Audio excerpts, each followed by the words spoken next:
Thank you for tuning in and welcome back to the Sandwich of Coherency. So let's just go ahead and jump right into this. As you may have caught in the last episode, I ended it with talking about Julian Assange and the possibilities of his extradition. As you know, it's going to Priti Patel, the Home Secretary in the UK right now, so that to approve whether or not the court's decision to extradite him to the U.S. can go on. And I want to say this because this is very important, and this could be a huge blow to journalism. This could be a huge blow to people that are seeking the truth. Something like this that has been surrounding Julian Assange, these years that has been going on, is going to be a clear warning to people who decide that they want to expose the government for their wrongdoings and even private companies for their wrongdoings. Now, granted, Julian Assange is the man responsible for the WikiLeaks. And over these years, we've seen the results of that. People have access to information that the government should have let them know, or at the very least, got their opinions on. Things that people have been very unhappy about, to know that their government, the United States government, no less, has been involved in. Around the world, murder, assassination, killing of innocent citizens, bombing the wrong people, killing innocent children in areas where there were no terrorists. It was, a wedding party or something, I think it was. But there's just so much information that came out. This was all partnered, helping with Chelsea Manning and all that at the time. And, the biggest blowback seems to be the fact that the United States is not mad. Aside from what they're mad about is the fact that they got caught. They're not mad to find out that, holy shit, this is what's going on, because many people that are working in Congress and the Senate, they didn't know. Many people working in outside of the areas where these things occurred, they did not know. But many of them are not mad about the fact that they found out this is going on.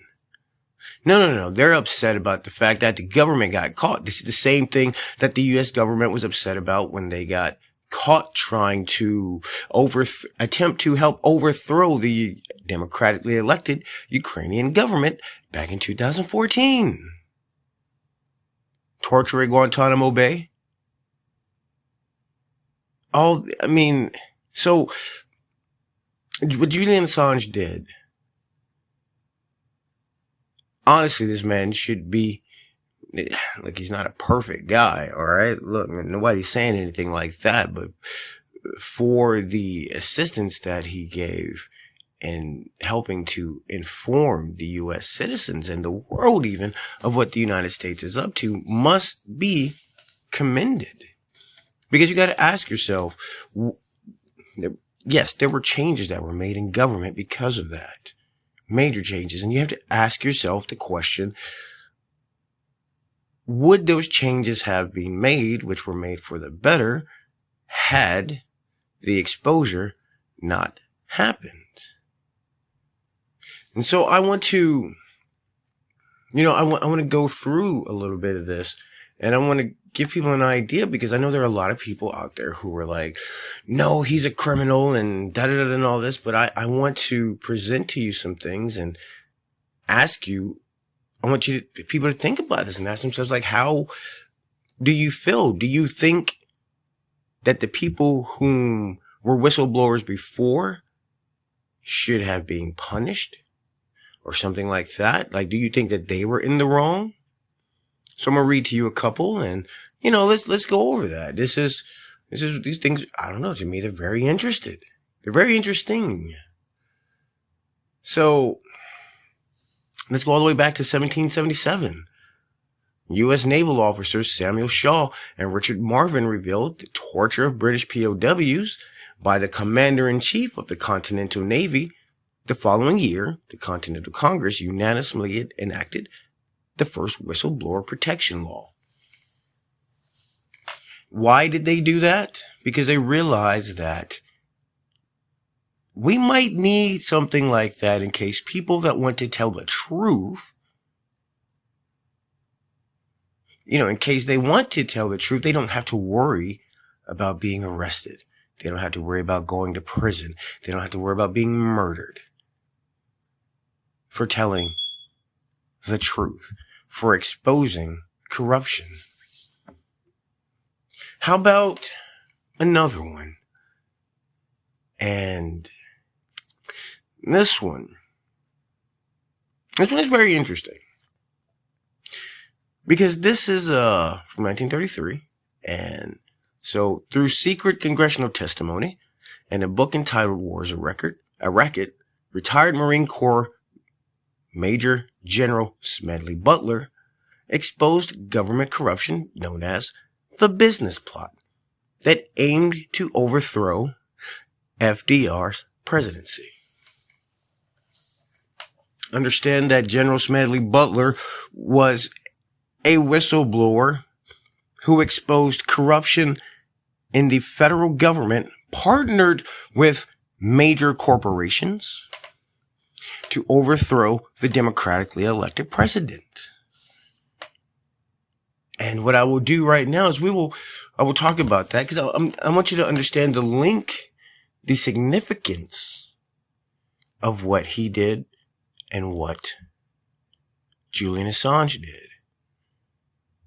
So you can understand why the idea of him being extradited to the United States to face trial for this is going to have long-lasting repercussions that, partnered with these new implementations that they're putting forth to silence and mitigate what people say, is going to cause irreparable harm to freedom of speech.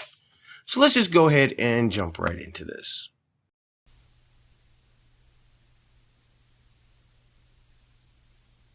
I appeared before the Congressional Committee, the highest representation of the American people, under subpoena to tell what I knew of activities which I believe might lead to an attempt to set up a fascist dictatorship. The plan as outlined to me was to form an organization of veterans, to use as a bluff, or as a club at least, to intimidate the government and break down our democratic institutions. The upshot of the whole thing was that I was supposed to lead an organization of 500,000 men, which would be able to take over the functions of government. I talked with an investigator for this committee who came to me with a subpoena on Sunday, November 18th. He told me they had unearthed evidence linking my name with several such veteran organizations. As it then seemed to me to be getting serious, I felt it was my duty to tell all I knew of such activities to this committee. My main interest in all this is to preserve our democratic institutions. I want to retain the right to vote, the right to speak freely, and the right to write. If we maintain these basic principles, our democracy is safe. No dictatorship can exist with suffrage, freedom of speech, and press. Originally, what happened was there were government officials but mostly leaders of commerce who approached him, and what they wanted to do, again, was him lead a battalion of 500,000 retired soldiers to overthrow the government. They wanted to implement a Hitler-style Nazi Germany government in the United States. This is what they attempted then, and they wanted to use force. He, rightly so, wanted to find out more, because how else can you expose it? And he found out whom was whom and what was what. And this is important to understand because he went to the president, and FDR decided not to punish these people. He gave them the names. He told them who they were. Harriman Brothers, Chase, Rockefeller, the Rothschilds. Many names. People that should have gone to prison, but because, the United States just came out of a depression. I'll be honest with you. The United States would be in a much better place had the president at that time had the balls to come out and make the point that just because you are a leader of business, just because you consider yourself super elite or something, it does not put you above the law. What he gave them was a free pass to be above the law. And that is what we see now with these major corporations and the way things are running. They believe that they are above the law. How many times do they get caught doing corruptive things? And the only thing, they get a slap on the wrist. Just give them a fine. We know that major corporations are basically using slave labor in other countries to avoid taxes in the United States and avoid paying higher rates for pay, which will benefit people around the world in the long run. No. They want to exploit indigenous areas and developing nations, keeping them crippled so that they can actually never develop to the point they need to be on an equal playing field with businesses of the Western style. But, no, we just let that go on. That's okay. That's okay. That's okay. Right? Well, I wonder how things would go, how people will react if, say, they wanted to enact those kind of policies and practices in the United States. Child labor. Labor derived from child trafficking. From slave labor. You ever heard of, the World Cup in Qatar? Well, those are more or less indentured servants. You could call it slave labor, but the people that actually came to help build these stadiums for this, to raise money, many of them coming from India because they wanted to trying to get money to feed their families. Well, guess what? Many of them had their passports and their identifications stolen because the people that were building these things knew if they had them, these people would leave. Why? Because it's way too hot. The amenities that they've given them is garbage. The housing is garbage, and they're treating them like absolute shit. But since they've taken their passports and their identifications, they can't go home.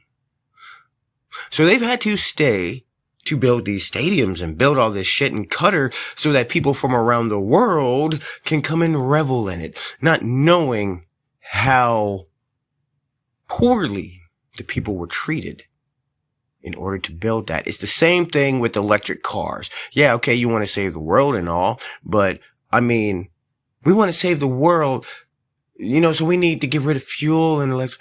But, I know that the cobalt is mostly mined using child slave African labor, but I'm trying to save the world.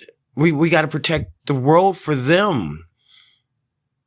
Nobody cares the fact that for all your electric vehicles, most of it is they're using child labor. The fact that there's child labor and slave labor being used to build your electric car to get to the minerals and elements needed to make the battery for your electric car so that you can prop yourself up and roll around. Look at what I'm doing for the environment. I am driving around in an electric vehicle. I do not use fossil fuels, but you do use slave labor to make yourself feel better about yourself because you don't see it. So it's not a big deal. But yes, this information has come out. It didn't come out because the companies reported it. No, it came out because of people that were whistleblowers. And understand that people like Julian Assange have given you the facts. They've given you the truth. How and what you do with it is up to you. But for the people that exposed the diamond mines in South Africa, the simple fact that many Africans went through some very harrowing things just to leave work each day. Oh, man. Should those whistleblowers be forced to face trial for exposing that? Should the people that have exposed the child labor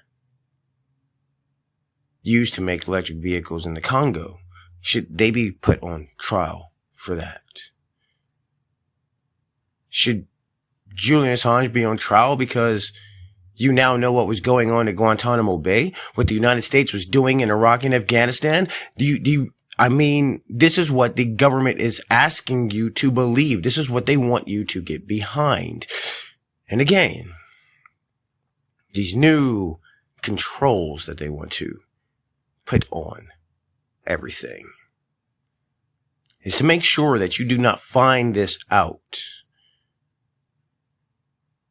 Should the Dutch reporter that reported on what was happening during World War II in Germany during the Holocaust have been put on trial and executed for what he saw?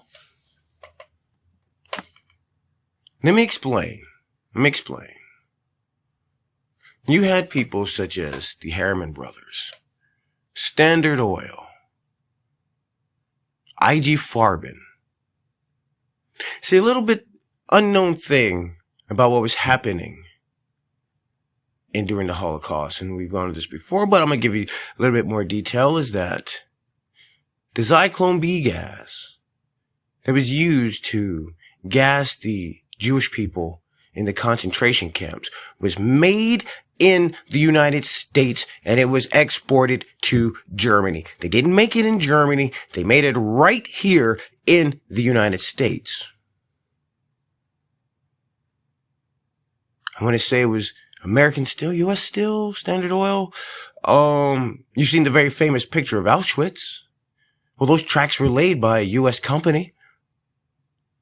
IBM was the one who made the controls and the operating system to be able to track the Jews that they were catching and killing. Now, IBM says that, we didn't actually do it. It was just our our European branch that was doing it. You were aware of what was going on. AT&T gave them the phone communications. Birdseye, Colgate. Again, Morgan, JP Morgan. I mean, U.S. banks all funded this. They funded the Hitler regime. That's how you ended up, and because of whistleblowers, that's how we ended up getting the Trading with the Enemies Act. Because what do we find out? Oh, wow. Prescott Bush, father and grandfather of 2 U.S. presidents, was the one running the UCB, the American bank in the United States, that was funneling money for the Nazi war machine. Ford Motor Company. Okay, understand that all these people were funding the war in Germany. These are corporations that then got in no trouble for funding the war in Germany and then attempting to overthrow the federal government. We know these things because of whistleblowers. This is why we know these things. This is why we're able to have this conversation about it. But according to the U.S. federal government, those people, when we rephrase that, the modern U.S. federal government believes that those people that exposed it should be in jail. Why should they be in jail? Because they dared to expose the corruption of the United States. They call it traitorous and treasonous. Now, there was 2 guys, one named Goldstein, one named Gingold, who sued the U.S. government and the Bush family. Why? Because they were able to prove that the Bush family and the U.S. government profited off of the Nazi concentration camps. They made money off the execution of the Jewish people. Clinton passed a rule so that something could be done. Rightly so. Bush, got rid of it. Now that's going into a different part of things, and we will save that for the next episode as we explain a little bit more about how whistleblowers have made major changes in government and helping to make things better for the people by making people aware of what was going on. Because understand, if people didn't find out, the U.S., mind you, the U.S. government knew what was going on during World War II, but they were forcing media, newspapers, working with corporations to keep it out of the news for the general populace not to know, because at the same time, the U.S. was funding it and was assisting it through its corporations. And there were actually, some politicians who wanted the U.S. to get into it, though. Why? Because it meant money by selling weapons.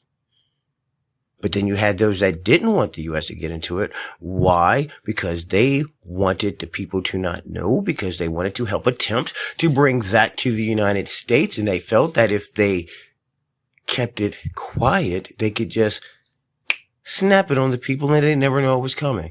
Well, they've gotten smart now. Oh, they don't have to use brute force anymore. They just do it through the media. And they've done it by brainwashing many Americans. Many Americans.